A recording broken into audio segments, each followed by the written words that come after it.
been speaking lines I've ever superficial.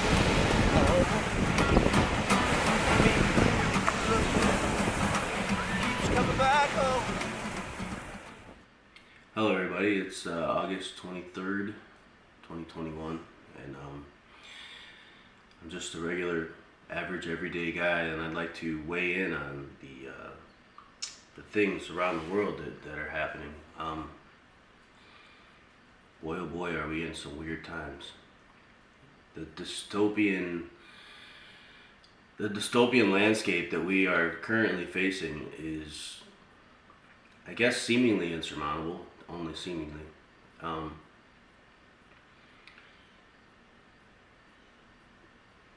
But that's not the only thing I want to talk about today. The one thing I want to talk about mostly is how the inability for people to be real with each other, I think, is getting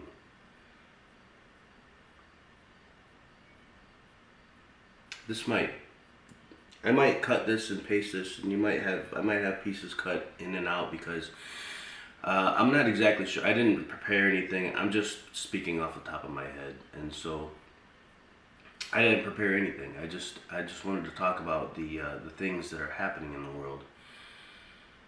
This is an incense. If you see smoke, I'm just trying to set the mood for myself.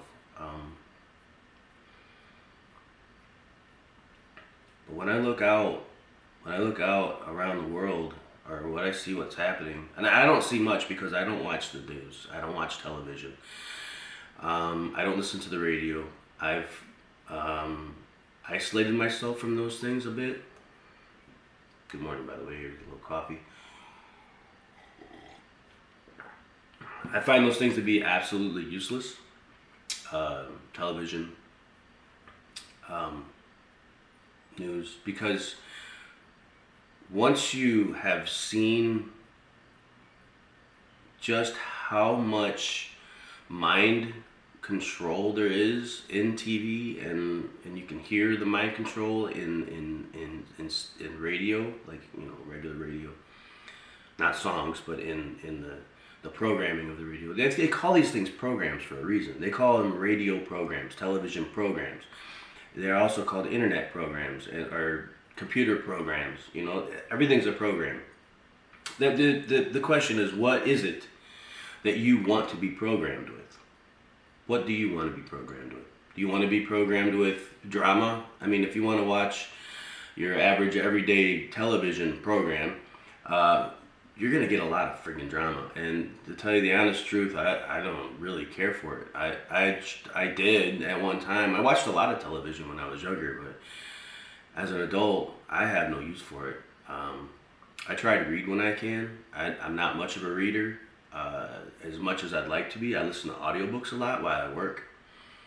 When I'm at home, I used to use my time to play guitar, so I'm an audiobook listener.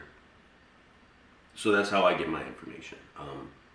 And I also, YouTube. I get a lot of information from YouTube.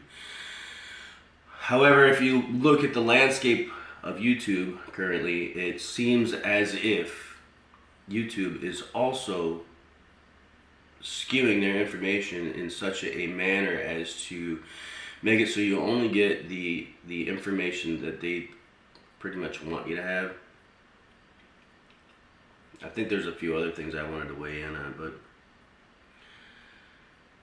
one of the things I wanted to weigh in was social media. I don't know.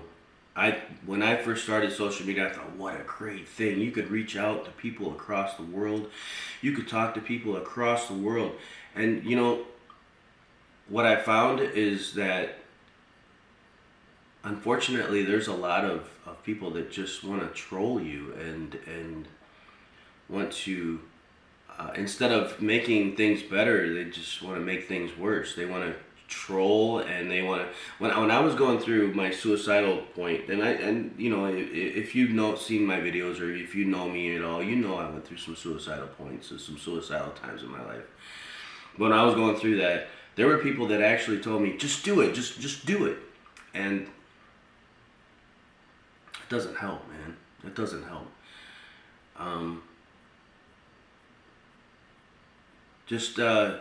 That people would say, just do it already. And yes, I was reaching out. I was reaching out through social media. I was like, is there anybody out there that can help me? And there wasn't. There wasn't anybody out there that was willing to talk. Well, there were a few people. I can't say anybody, but there were a few people that would just, hey, I'll talk to you. People that were strangers, and that was kind of cool. But there were probably more trolls and people that, man, there was a lot of trolling on the internet. And so I got rid of my social media too, because I thought in the end, it was just more drama. It was adding more drama to my life. That I don't need drama. I don't need drama in my life. There's enough drama in everyday life that we don't need it. And so the point that I guess I'm getting to there is people have become so unreal. We have come to a place where we want to live in virtual reality. Is that what the powers that be want? Is us to give up reality and go towards virtual reality? I don't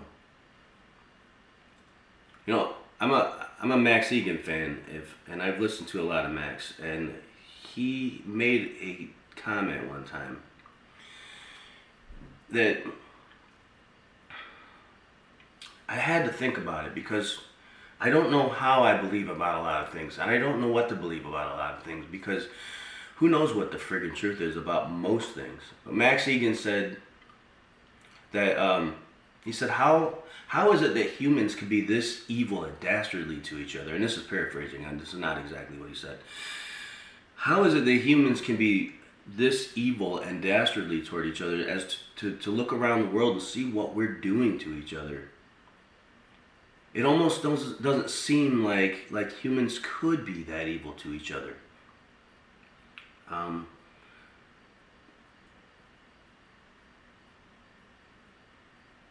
So what if the Nephilim never left? What if the Nephilim are still among us? What if they've been coming back and forth, or whoever they are?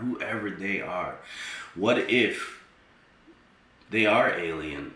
And it's a what if. I'm not saying I believe that. I'm just saying what if, because I guess there's a part of me that doesn't want to believe that humans could be that evil to each other.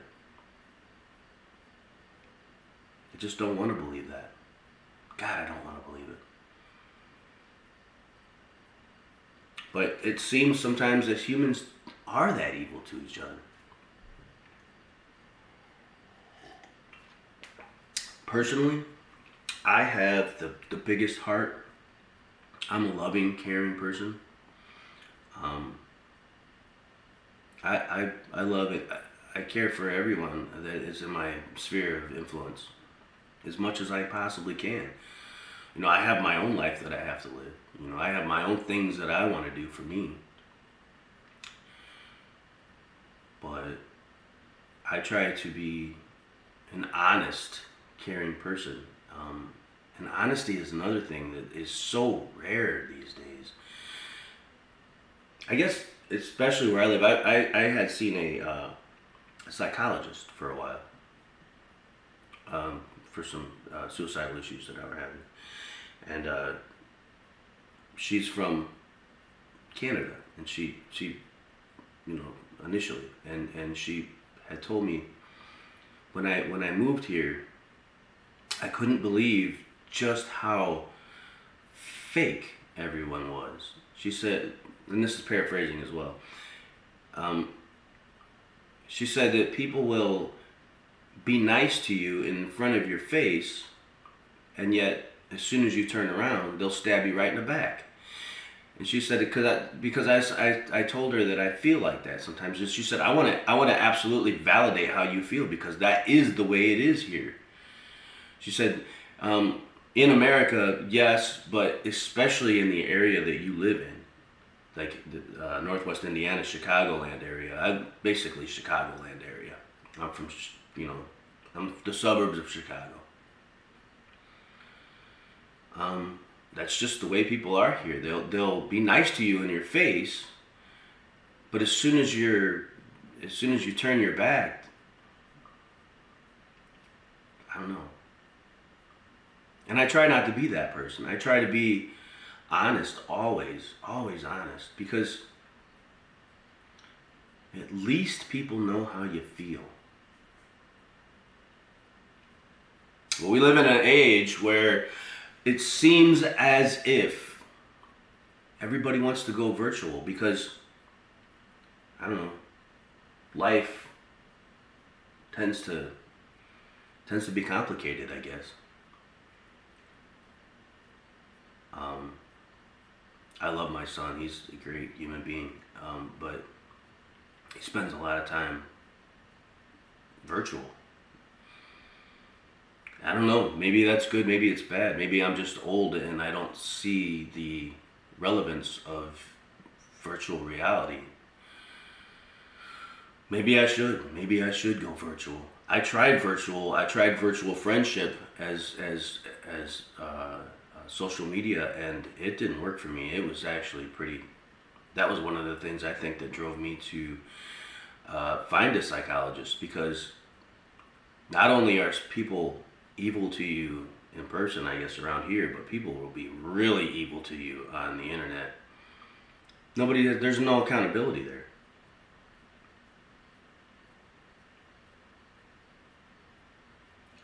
Not that it's all like that, because there are some good people there too. There's some good people around the world. There really are. And I would like to meet more good people. I'm not going to say I'm woke, because, the whole woke thing, it's like the wokes are the Karens now, I guess. I don't fucking know. I have no idea what it means to be woke, what it means to be asleep, what it means to be a sheep, who cares? Here's what I know is I got into an accident in 06, and I had a few years of free time, and I studied, a lot of conspiracies. I read, listened to books. I can read, yes, but I'm a slow reader, and so I like to listen to my books. And so I listened to a lot of a lot of podcasts. And give me a second, and let me think of. Peace Revolution was a podcast. Those podcasts would last 8 hours a day, and I would listen for 8 full hours to those podcasts. And in them, they would present. I want to say his name is Richard Grove that puts those together. The guy's brilliant. He's a brilliant podcast maker. But anyway, in those, I was led to Jan Irving, and I was led to what's the Jan Irving was the Trivium. That was all the Trivium stuff that, that was some brilliant information. I'm not a big fan of Jan Irving in a way, but I don't know. I'm sorry, Jan, if you ever hear this. As a person, as a presenter of information, man, the guy, the whole Trivium thing was just brilliant. It was brilliant. Richard Grove, I don't know the guy, but the guy put together some great stuff. Just like, you may or may not like Peter,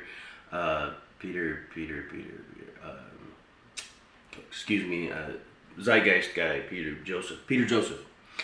You may or may not like him. May or may not believe that he's part of the, because I don't know who's part of what. But the Zeitgeist series was fucking brilliant. It validated it kind of partially validated some of my beliefs. I never believed that in organized religion myself. I always thought it was kind of baloney. So and then I also the Confessions of an Economic Hitman was another book that just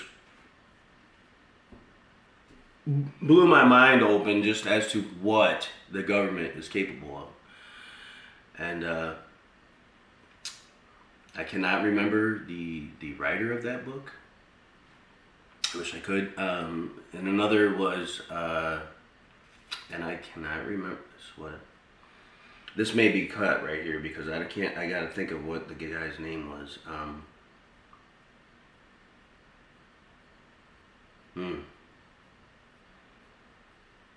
Anyway, if you ever get a chance, listen to the Kennedy speech that he made right before he died. That's an eye opener. That's an eye opener. If you ever get a chance, also look up a picture of U.S. Congress, and you'll see that the American flag is hanging upside down, and on either side of the American flag are two fascia. What do I believe? I believe that what we are in the midst of in this planet is the descent into worldwide fascism and social crediting.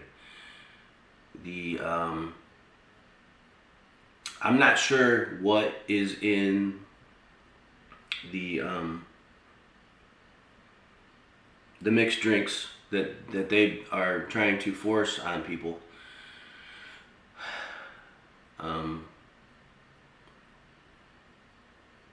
But I don't drink mixed drinks, and I don't plan to drink mixed drinks, and a lot of people close to me don't plan to drink those mixed drinks, and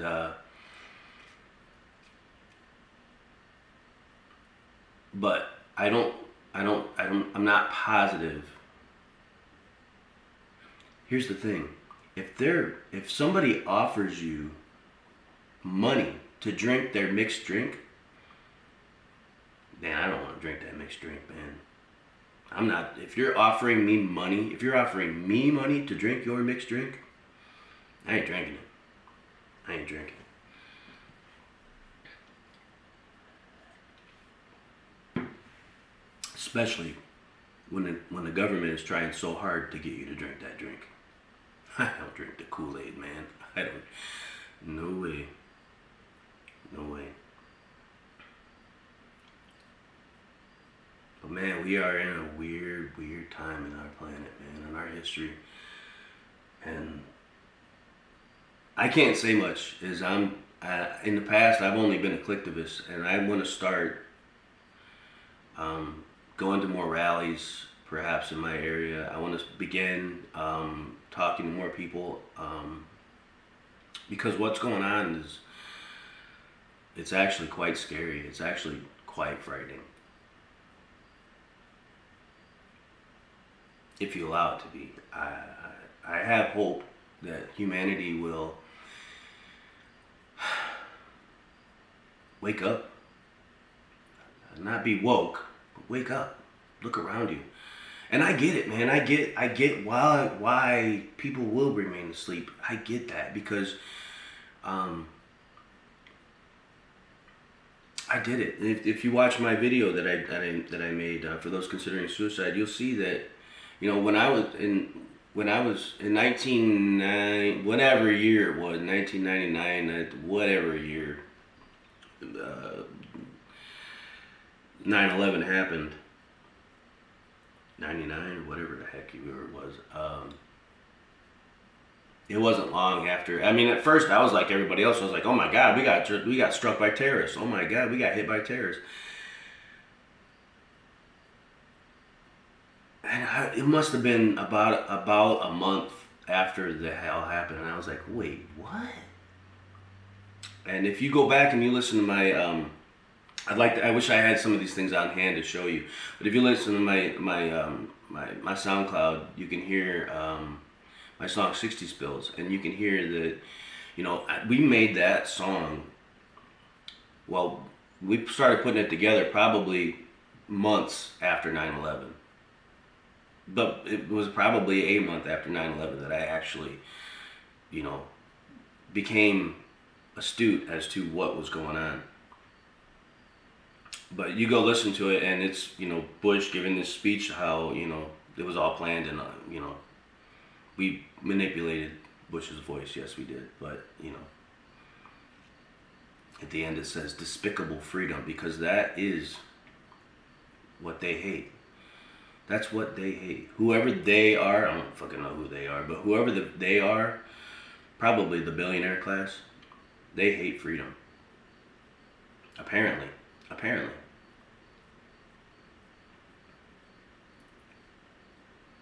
Germany never lost World War II.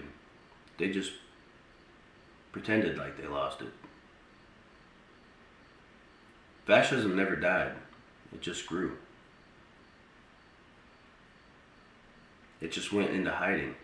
Just like so many people that go into hiding and they hide behind their fake profiles on the internet, and instead of people being real.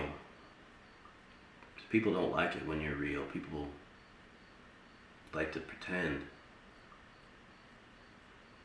There's no pretending here, man. I don't want to pretend I'm anything other than who I am. I am Eric Chance.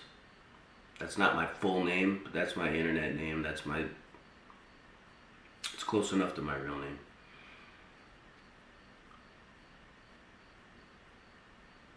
I'm real. I'm a real human being.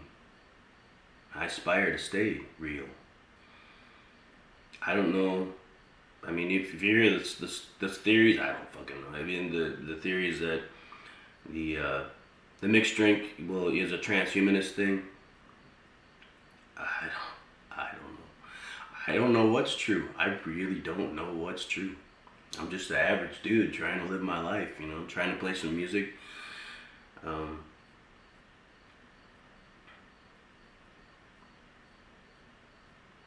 I know that as most people get to a certain age and they lose all their friends, and then they don't.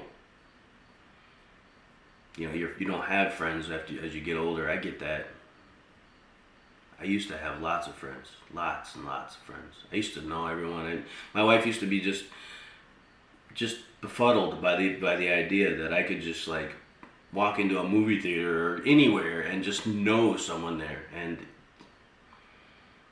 I don't do that anymore. I don't know anyone anymore. I'm little by little, I isolated myself, I guess. I want to get back out and know people again and talk, The only people I talk to now are my wife's family. Which, they're good people. But I used to have so many friends. But it seems like that's the way the world went. I don't know, maybe it's just my world. People only want to talk about things that are so superficial. Sports I hate sports. It's not that I want to put anybody else down for liking that thing. If you like sports, that's you, man. That's cool. And I'll go to a high school basketball game or a high school baseball game or a little league baseball game. And I've actually been made fun of before because I would, oh yeah, I'll go to a high school baseball game or a high school basketball game, but I don't want to watch sports on television. What kind of shit is that? And I thought to myself, because I have someone to support. I know somebody on that team, and it means something to me to watch them win, to watch them perform their art and be proud of it. Seems like when you turn on the television and you watch people, millionaires, doing their thing, I guess they're still performing their art, but I don't know. It's not first person. It doesn't mean anything to me. I don't care who wins or who loses. And if you don't care who wins or who loses, what's the point? In most things, I don't care who wins or who loses. Except, right now we're at a point where I do care that humanity wins. And whoever is trying to destroy humanity loses. That I care. I care a lot about that.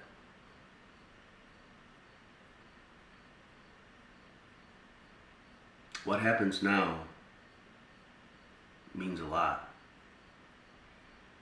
What we do now means a lot.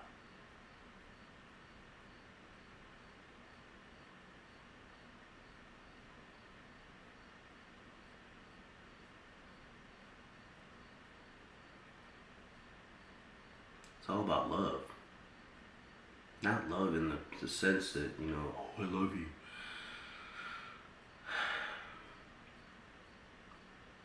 We are each other. We are all infinite intelligence. We are all ubiquitous intelligence having an experience of existence. That's all we are. Why do we want to hate each other? For what?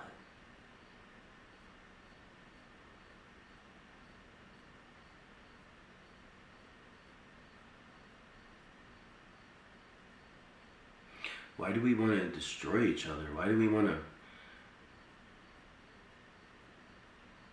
troll each other on the internet? I don't know. It just doesn't make any sense. Why is there people that feel that they need to control other people? I'm not a fan of government. I mean, I don't call myself a anarchist. I don't claim to know all their rules and their, you know. I'm not a voluntarist. I don't claim to know all their rules. I call myself a free thinker, basically because there's no rules in free thinking. You know, seems like everything is just a new set of rules, and I don't want free thinking to ever become a new set of rules. I don't want it to ever become a movement. Or, sorry, the batteries died. Anyway, I don't aspire to follow the rules of whatever. If you know, another person that I've listened to on the internet is Mark Passio. Passio. I like Passio because it's passion. You know, the guy is very passionate, and he's an anarchist. And the thing, I love his work, all of his work, but the one thing that made an impact on me, and I've always been this way, is, you know, it all boils down to one rule. There's one rule in life: do not steal. That's brilliant. It's beautiful. It all boils down to don't steal. Don't steal someone's things. Don't steal someone's love. Don't steal someone's, you know, peace of mind. There's so many things that you could put that to. Don't steal. That's the one real rule in life.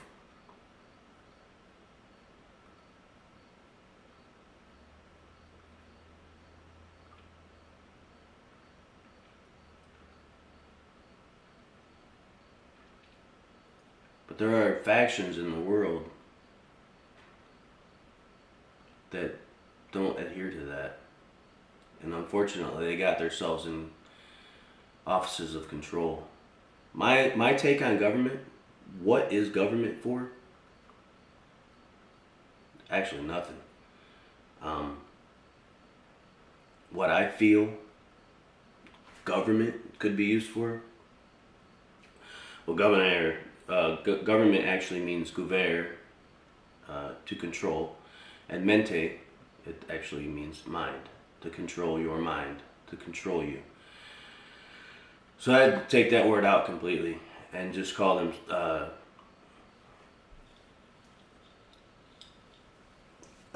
social, I don't know, whatever you want to call them. Let's just not call them government anymore, because I don't need somebody to tell me how to live my life. None of us really do. We need to be taught, don't steal. We need to be taught that to respect one another, be honest with one another, be real. Just respect. Don't steal and respect. Respect another man. Respect another woman. Respect each other.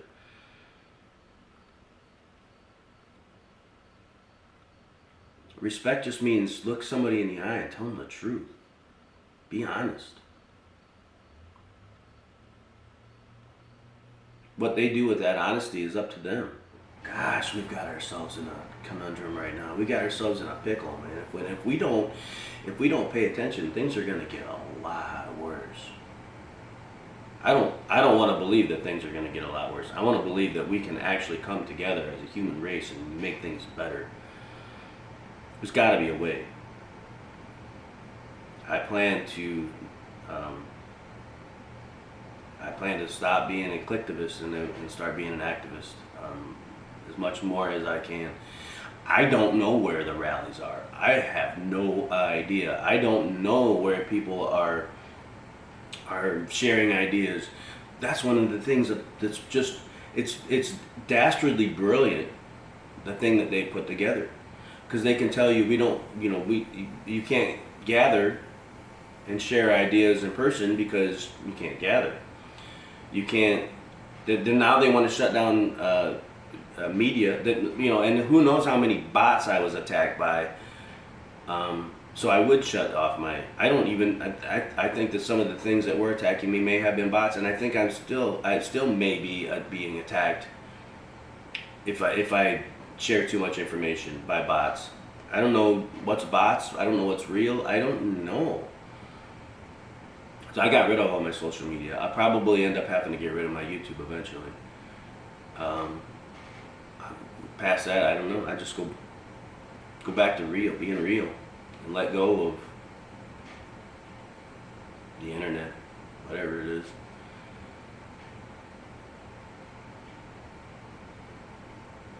For now, I'm gonna try to post as many videos as I can. Yeah, I'd like to make my account, make money off my account, or yeah, I'd like to have subscribers. Yeah, I was doing all this free on Facebook at one time, just putting together videos and speaking my mind.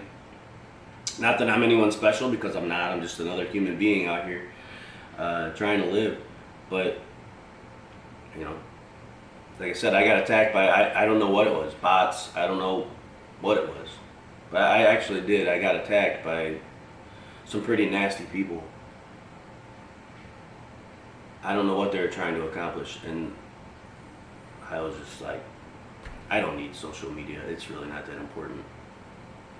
It's really not. It wasn't any. I wasn't making. I made a few friends.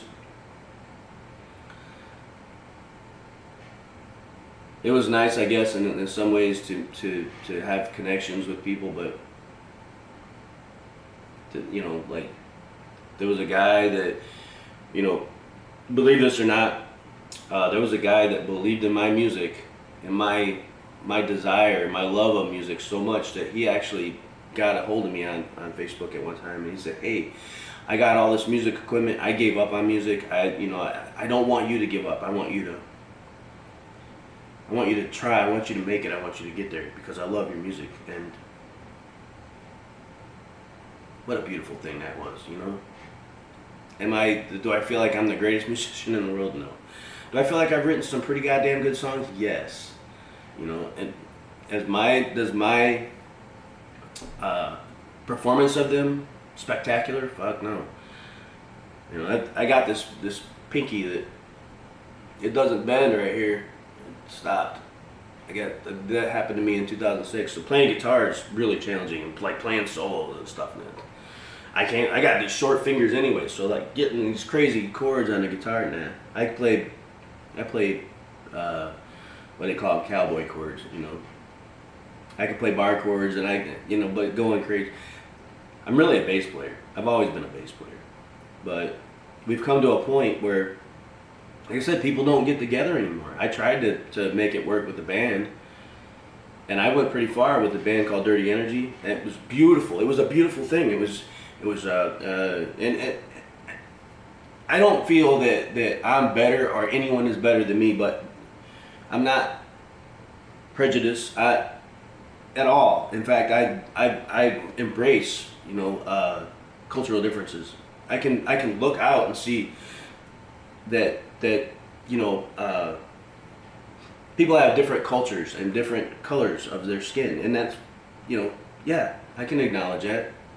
Does that make anyone better than anyone else? No. What was awesome about the band is I had a Puerto Rican guy, a Mexican guy, at one point 2 black guys, and 2 white guys. So it was this really diverse thing, and it was so cool. And when we played together, it was so awesome. And at one point, one of the guys was like, from now on, we did a show. We did quite a few shows, but we finally did one show in Checkerboard Lounge, downtown Chicago, or south side of Chicago. It was great. We met the chick from Danielle from American Pickers, and it was really cool. It was a really cool night. But our show was just, you know, it was, the sound was horrible. We and after that night, also I wanted to perform one of my songs, just one. I was like, we do all your songs, all of them, and it's actually in some ways the singer's idea, because he's like, you know, we need to play something different. And I was like, well, how about this one of mine? And because we had kind of a bad night, and it wasn't because of my song, it was just that we couldn't hear each other, we couldn't hear, our sound was horrible, and we just had a bad night. But, you know, he tried to turn it around on me a little bit, and then he was like, you know, because we played your song, we had a bad night, and from now on we're gonna do things my way. I was like, well, we did things your way. That was your idea, that you wanted to, you know, change things up and stuff. Because I was like, no, let's just play our songs, the ones that have been getting us far from, you know, we were rising, things were going great. That band could have went. He said, no, from now on, we're gonna do things my way, and tried to. I was like, I see where this is going, and yeah, you know what? You can find another bass player to do things your way. And I walked out, because I don't need that kind of control over me. I don't want somebody controlling me.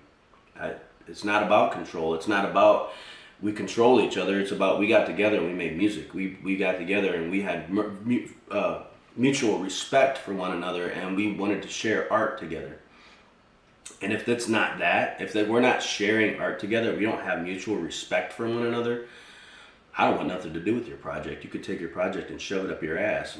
And I did. That's what I told him. I walked away, and it was something that was on its way out. It was on its way up, and we were. It was amazing how fast it was growing. It was a beautiful thing. But I got to taste Stardom at that point. It was really cool. But at the same time, what does it mean to you? What are you willing to sacrifice for it? What are you willing to sacrifice for that thing you think you want? I wasn't going to sacrifice my dignity.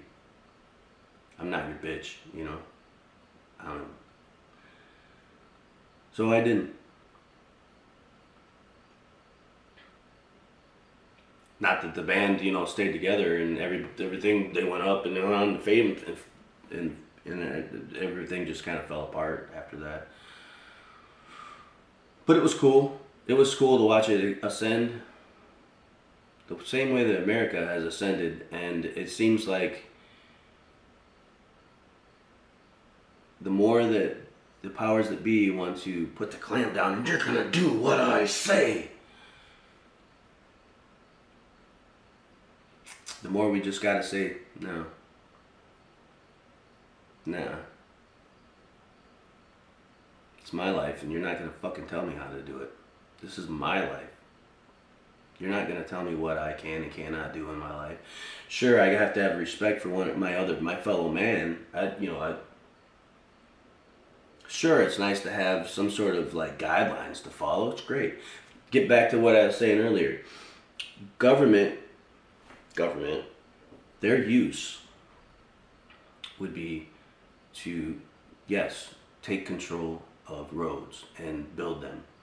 And not take control of roads, but take control of be in charge of foreseeing or overseeing the construction of infrastructure. So let's not call them government, let's call them infrastructure management. That's it. and maybe have no, you can't, you cannot, you can't even be minarchist about it. You can't even say maybe have a small little dispute settlement, because that's what happened. That's America was initially minarchist, and it grew to be the monster that it is now. I mean, and I have a hard time going back and forth with anarchism, and because I believe personally that at one time the Native Americans were not exactly anarchists, but similar, very close to anarchism. And because they didn't have a standing army, they had a hard time fighting off a standing army, and they became usurped by the Matrix. They couldn't fight the Matrix off, which the Matrix has always been there, I think, or always comes to take over anything that it can. Whatever that is, it's human beings, aliens. I don't know what it is. I don't know. A mindset.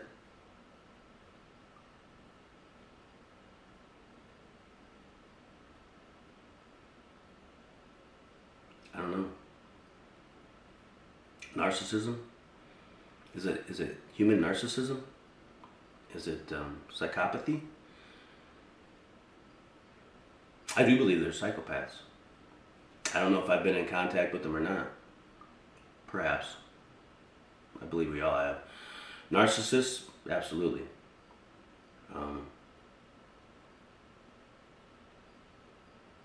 I got too much empathy to ever call myself a narcissist. I can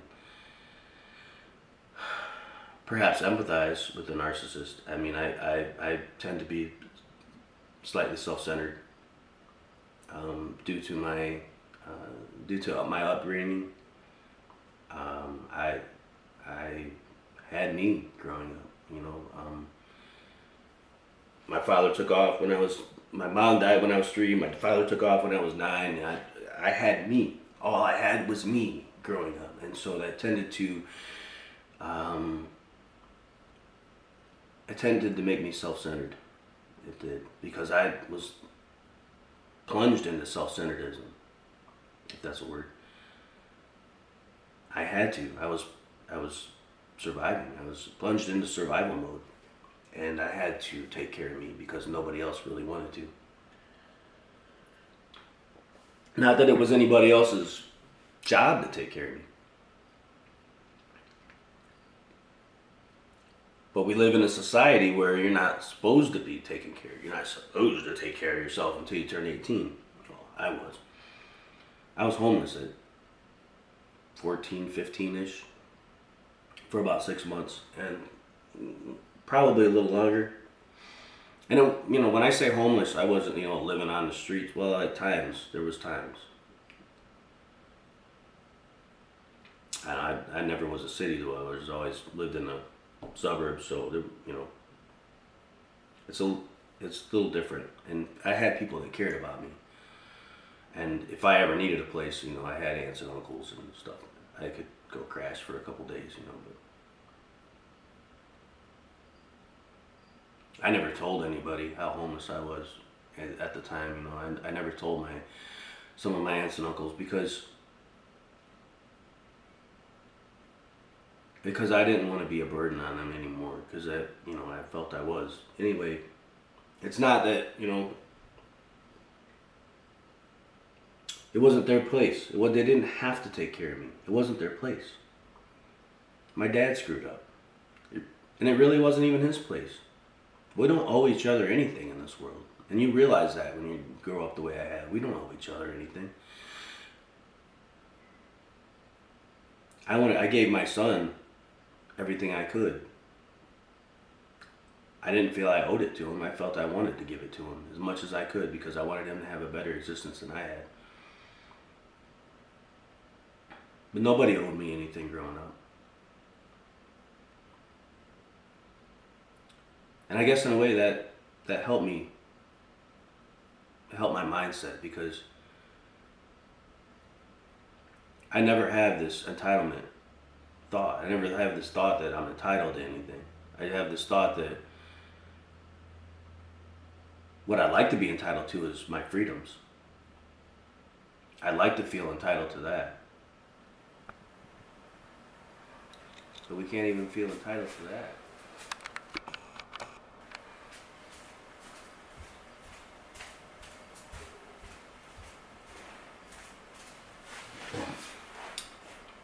Camera just shut off. They told you in the Bible what they were going to do. They told you with Georgia Guidestones what they were going to do.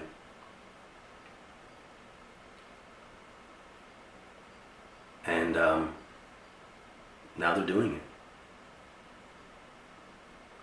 Eventually, first now they're going to have a little bill that you can show people that you had their mixed drinks. And that's going to allow you into the baseball games, the football games. Bread and circuses, in my opinion. At first, and then get all back to normal. And now they're already implementing it, and I said it a long time ago. I said it when it started. I wish I could point you back, but I deleted all my stuff. It was all on Facebook, and I deleted my Facebook, but I said it then. It's about the bill. It's about the bill. Eventually it'll go to probably iris scans or a chip in your hand. So either your hand or your eye or your head. The numbers, I'm sure every bill has a number on it.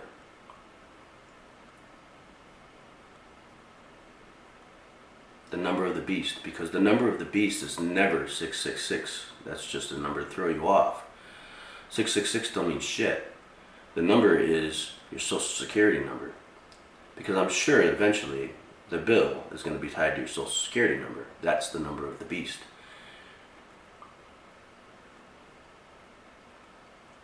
The number of the beast is there because you are the beast. You're the sheep. That's what they think.